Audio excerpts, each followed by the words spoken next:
presidency on Wednesday said Nigeria will have to pay a price to continue subsidizing premium motor spirit, popularly called petrol, adding that the country may have to continue borrowing to fund its fiscal overhead. This position was made known by Femi Adesina, the special advisor on media and publicity to President Muhammadu Buhari during an interview on Channels Television.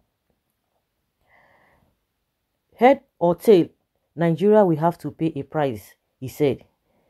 It's either we pay the price for the removal in consonance and in conjunction with the understanding of the people. But if that will not come, the other cost is that borrowings may continue and things may be difficult fiscally with both the state and the federal government. You know how much could have been saved if the subsidy was removed and how it could have been diverted to other areas and spheres of national life.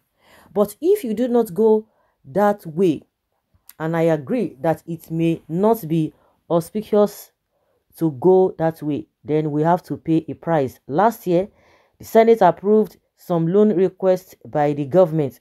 This included the approval of $6.1 billion as well as the $16 billion and also the loan requests in July and November respectively.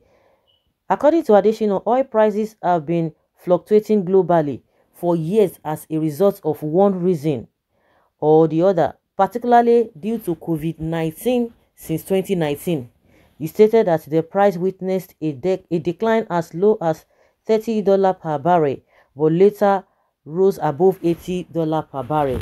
In June 2021, the group managing director of the Nigerian National Petroleum Company Limited, Mele Kyari, stated that petrol price should be more than 280 naira per litre, while the commodity had been subsidized and sold at 160 naira per litre since last year. The Buhari's administration had planned to remove subsidy of petrol by June 2022, but this was rejected by individuals and groups accusing the government of inflicting more suffering on Nigerians. However, on Monday, the Minister of Finance, Budget and National Planning, Mrs. Zainab Ahmed, announced the suspension of the decision, stating that the removal of fuel subsidy at this time would be problematic. This had attracted criticisms from some quarters, particularly the Nigerian Bar Association, amongst others, who attributed the suspension to the forthcoming elections. According to them, the government suspended removal of fuel subsidy as an election strategy. But reacting on Wednesday, Adesina said it had nothing to do with the politics. It is a valid thing to do. Adesina said of the government suspensions of the removal, adding, but this is done because of elections next year. No, it is done because, as the Minister of Finance stated, the timing is not auspicious. Inflation is still high. In the past 8 months, we saw inflation reducing, but the last month it went up again. Further consultations need to happen with all the stakeholders. So, first and foremost, Buhari told us that there is nothing like subsidy, that nobody is paying subsidy during the last administration. So what has changed? They've not been able to tell us. They are just they're just moving around circles. Just moving around circles. They cannot tell us, you said this, you said that, or they want to tell us that he didn't say so, because most of the promises he made, they said he was not the one that said it, that a lot of people who were campaigning for him said so. He never said so. And even with the issue of restructuring that is made to be believed that their party is, they believe in that, it is in their manifesto. Buhari is saying, oh, it is a southern agenda to get at the north. Again, they told us that they are not going to be depending on oil, that there's going to be diversity. What did they call that? Diversification. So that they are going to divert from oil to some other things.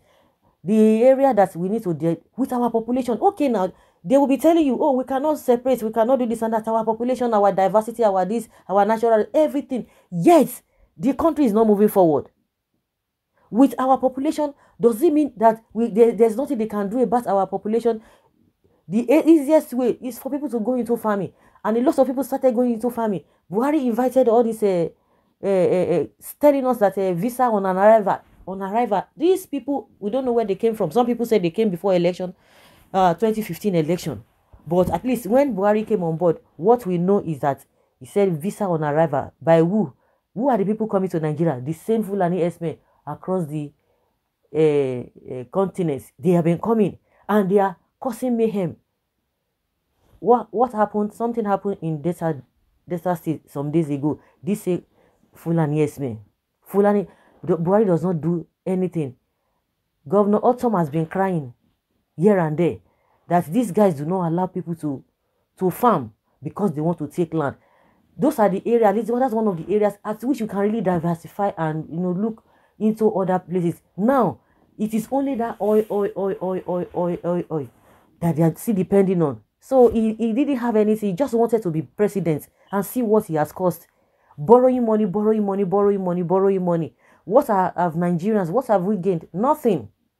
They are telling us that if they don't remove the subsidy, these are the same people who told us that this subsidy would have been removed since 2012, and they will put in some measures.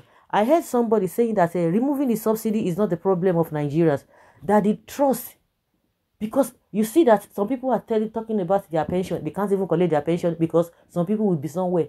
As you are paying your pension, at the end of the day, when you retire after 30-something years, nothing to show for it. They will not be telling you stories. We have corruption here and there. So we will continue to borrow, and this is the legacy Tinubu wants to continue. Where Buhari stopped, he wants to continue. So no diversification, nothing apart from the oil. And they were telling us that oh, we are going to do this. They will pay you 5,000 for not working. Hey, these guys So all the economic team that they formed, they have a Rewani and other timber and caliber economists they put together. I know Soludo that became governor of Anambra State was part of those people. So what advice have they been giving? Because I don't understand. With all the school where some people say they go, at the end of it, nothing to show for it.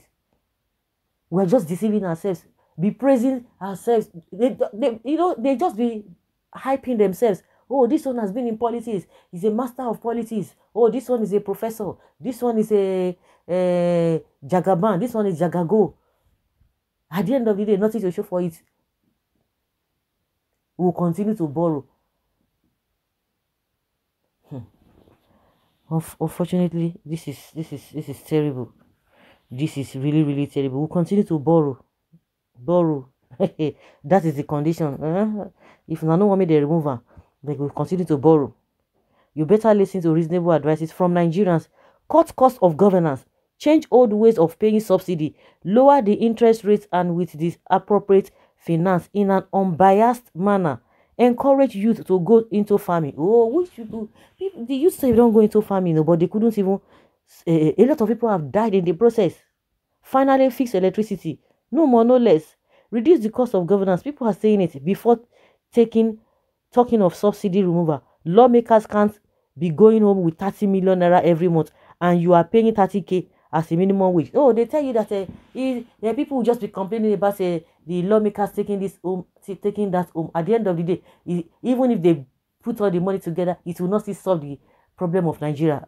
One senator said this, Aline Dume, that everybody will just be complaining that the lawmakers are just taking too much money to the, at the end of the month, that even if they don't even pay them that amount of money, it will not still solve Nigeria problem. You can imagine such a statement. They know all these things that they need to do, but no, they won't do it. They know. Is Nigeria not producing oil all these years? Is it not the oil-rich money that past government used in running this country before you people came into power? How many times will I tell you that Nigeria is not you? You are.